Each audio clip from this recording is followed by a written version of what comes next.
All right, moving on. We were talking about the problems in Catholicism during this time frame and the fact that Martin Luther had proposed the 95 Theses and wanted to debate some of the issues in Catholicism. What ended up happening was the Pope threw him out of the church, excommunicated him.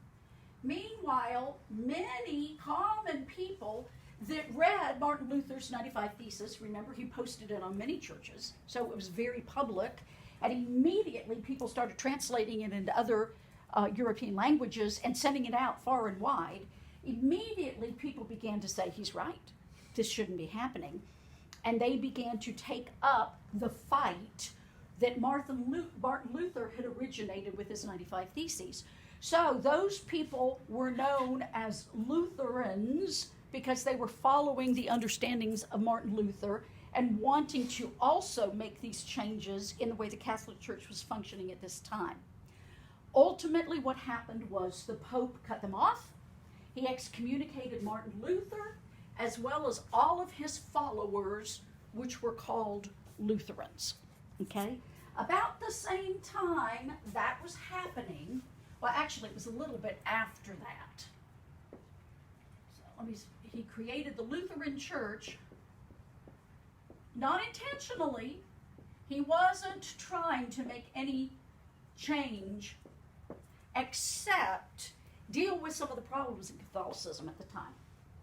All right, so then we look at Henry VIII over here. Henry was not being allowed to annul his marriage to Catherine of Aragon. So he said, enough of this. He split from the Pope,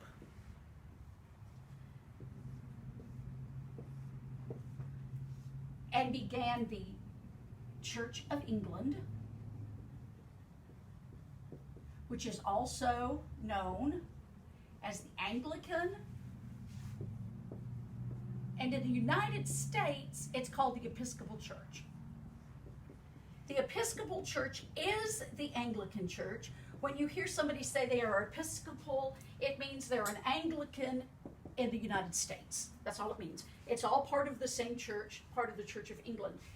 He set up the Church of England to function with the king at the head, the full authority of the Pope.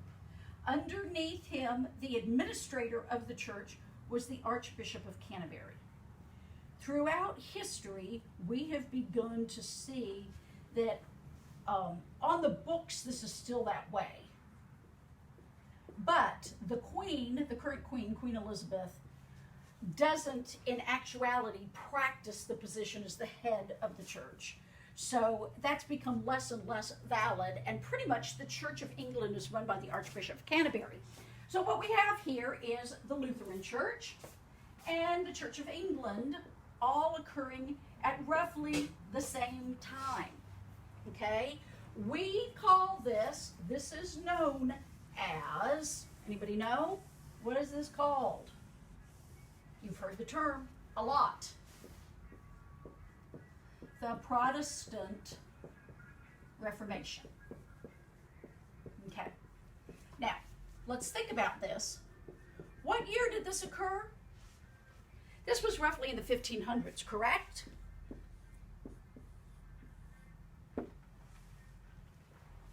Catholic Church was established in the 1st century, AD.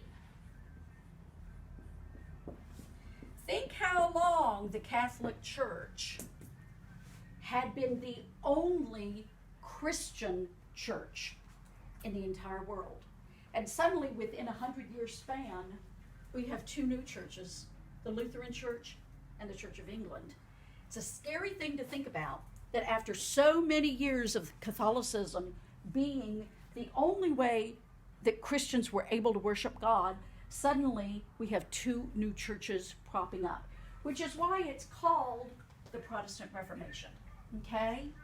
This formed the foundation for all of the Protestant denominations that we see now. But the first two were the Lutheran Church and the Church of England.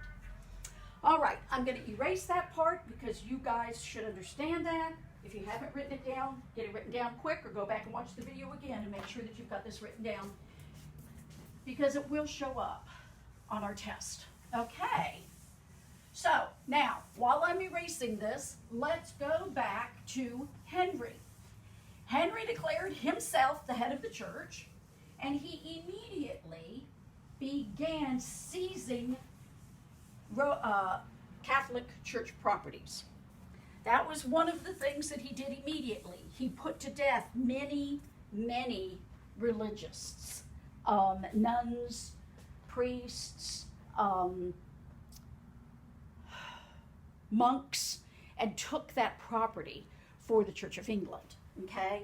When we lived in England, a girl who was a friend of Community's was traveling over in England, and she came to stay with us for a little while, and it was around Christmas time, and she decided on Christmas Eve, she was Catholic, on Christmas Eve she wanted to go to the cathedral for Mass. And so she told us that she was going to take a train, and we said trains are not going to be functioning, and that late at night it would be very, very dangerous for you to go out by yourself. And she said, well, it doesn't matter, I want to go to midnight Mass in the cathedral. And I said, you understand that this is a Catholic cathedral, right? And she said, what do you mean? That's ridiculous. I said, no, this is England. And she said, it's a cathedral. Of course it's Catholic. And I thought, oh boy, this girl really doesn't understand her history. Because Henry VIII took hold of all of those properties. Anything that had belonged to the Catholic Church previously in England now was owned by the Church of England and was Anglican property. So every cathedral in England is Church of England. When you go to church, it's the Church of England. Okay, so let's move back up here. Let's talk a little bit more about Henry and one of the reasons that Henry was so important.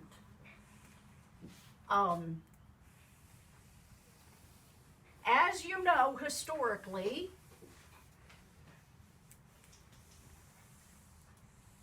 Anne Boleyn was unsuccessful at giving Henry a daughter also, unfortunately. So he set her up. First of all, he took her prisoner.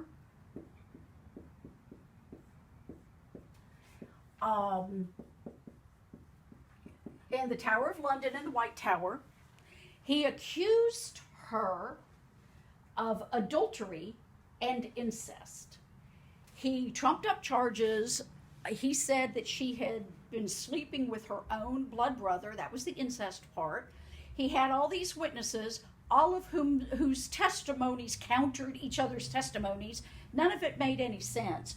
But he paid people to testify against Anne so that he could put her to death, so that he could move on and marry somebody else. So, we know that Catherine of Aragon had given him a daughter, Mary. Anne Boleyn, who was his next wife, had also given him a daughter. Her name was Elizabeth. Okay. So he put her in the Tower of London in the White Tower, was holding her prisoner there, was also holding prisoner the other people that he claims she had been having sexual relations with, that she had committed adultery with, including her brother. They executed those other men and her brother, and 2 days later, they executed Anne. As I said previously, Anne had been raised in the French court, and so she specifically told Henry, rather than being executed the way the English typically did it, she wanted to be executed the way the French did it. And he agreed to do that, and so she was executed 2 days later. The very next day, he began an affair with the next woman that he was to marry, and I believe he married her within a month, and thus we go. The only woman whose head he didn't cut off, other than Catherine of Aragon, that he was married to, was one who died before he was ready to divorce her. So once again, Henry had 5 wives total, and was married at the time he died. So that wife, obviously, didn't cut her head off. He died before she did. So he had Catherine of Aragon, one of the wife that died first, and then the wife that he was married to when he died. So, but he was famous for his wives and his marriages. All right. One of the other things that Henry was famous for is, as we've seen, he had absolutely no success in producing a male heir. And there's lots of, as we've talked about, lots of other reasons that people suggest as to why that was the case. All of his wives, or most of his wives, actually did produce male babies, but they either died at birth or died in the womb.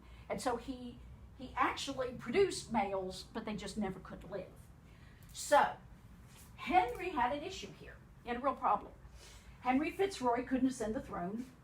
Mary and Elizabeth, his two legitimate children, also couldn't ascend the throne because they were women, and the law of ascendancy outlawed that.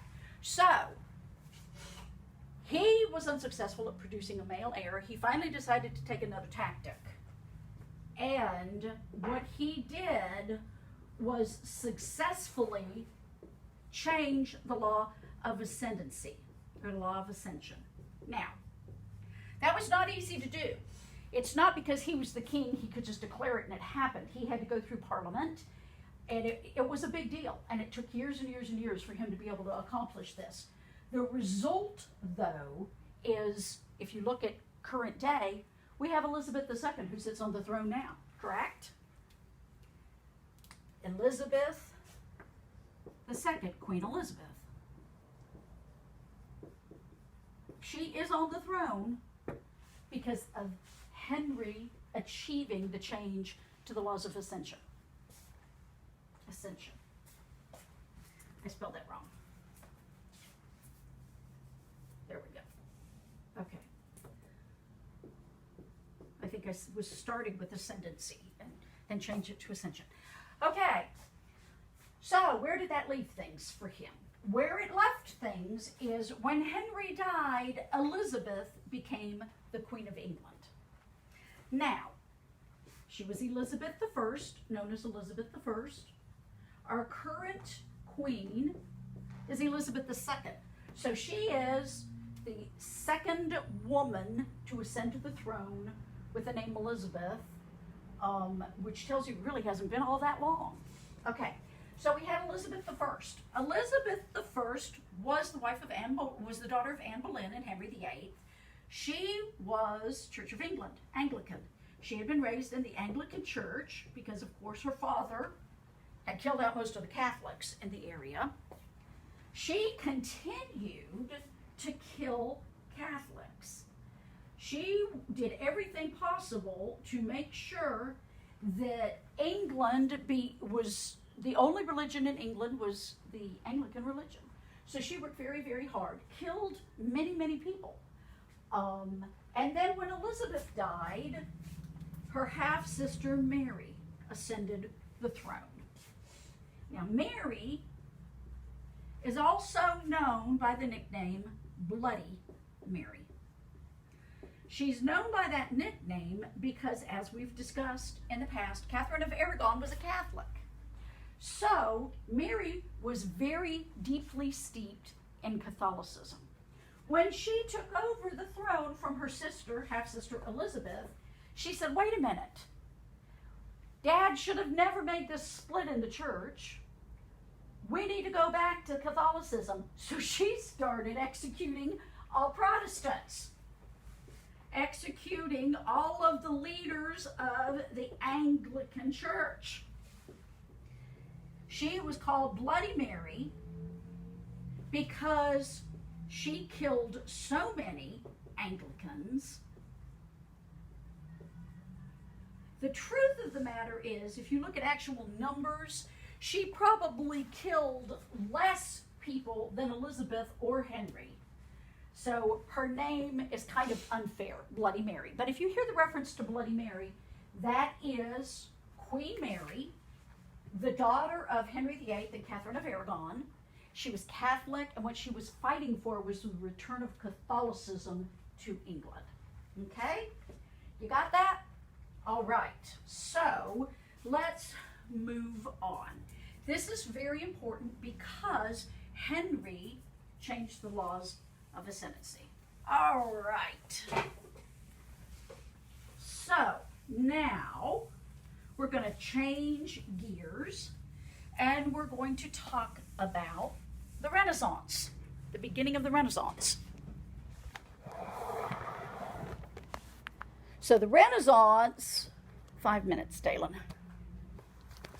Let's see if I missed anything that Henry was, let's see.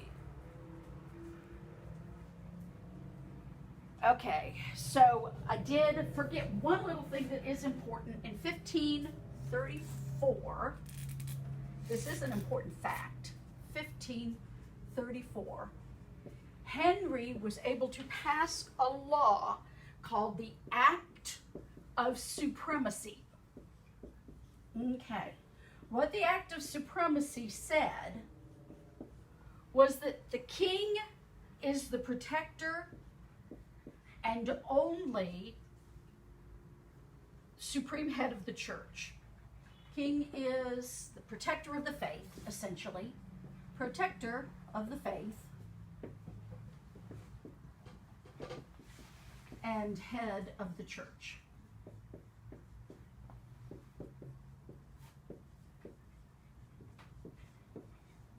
Okay. The only head of the church. Let's make that clear. The only head of the church. Okay, this ushered in the divine right of kings. Now, I don't know how kings had been less than divine up till this point, considering that they had the right to take a married woman as a lover. But in any case, the divine right of kings was ushered in as a result of the Act of Supremacy in 1534 that was passed by Henry VIII. All right. Another thing that you need to realize is that Henry VIII kept everything in Catholicism, or everything in the Anglican Church, almost identical to Catholicism, because he really wasn't interested in changing and moving away from Catholicism. He kept almost all elements of Catholicism, but as I mentioned, he took hold of their lands, all of the Catholic Church's lands, and he gave them mostly to his supporters. Also, another thing Henry VIII is known for was he was the father of the Royal Navy. He built up the English Navy to really what it is today. He was the person who invested in the Navy very, very heavily to make sure that the English Navy was able to defend the country, which is, huge when you start talking about going into World War I. Okay. He was also described as one of the most charismatic rulers to sit on the throne of England. And I mentioned this to you previously. People loved Henry. He was very, very well loved. Okay. Let's see. Oh, excuse me. 10 days after Henry had Anne Boleyn executed, he married Jane Seymour. So it was just 10 days. She did give him a son. So, third wife, Jane Seymour.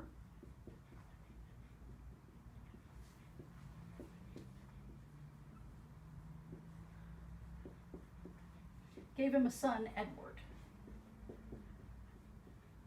But she died in childbirth. Okay. All right, on and on and on and on and on, married, let's see, after Jane Seymour, he married, then annulled his marriage to Anne of Cleves, then he married Catherine Howard, who he beheaded in 1542 for adultery. In 1543, he married Catherine Parr, who actually, Catherine Parr was instrumental in reconciling him to his daughters Mary and Elizabeth. Henry died in 1547. This is an important thing for you to know. At the time he died, he was married to Catherine Parr. Died in 1547. So he had been reconciled with both of his daughters, primarily through Catherine Parr, who was his wife at the time, which paved the way for them to take the throne. concludes this lecture. In our next one, we'll begin talking about Edmund Spenser.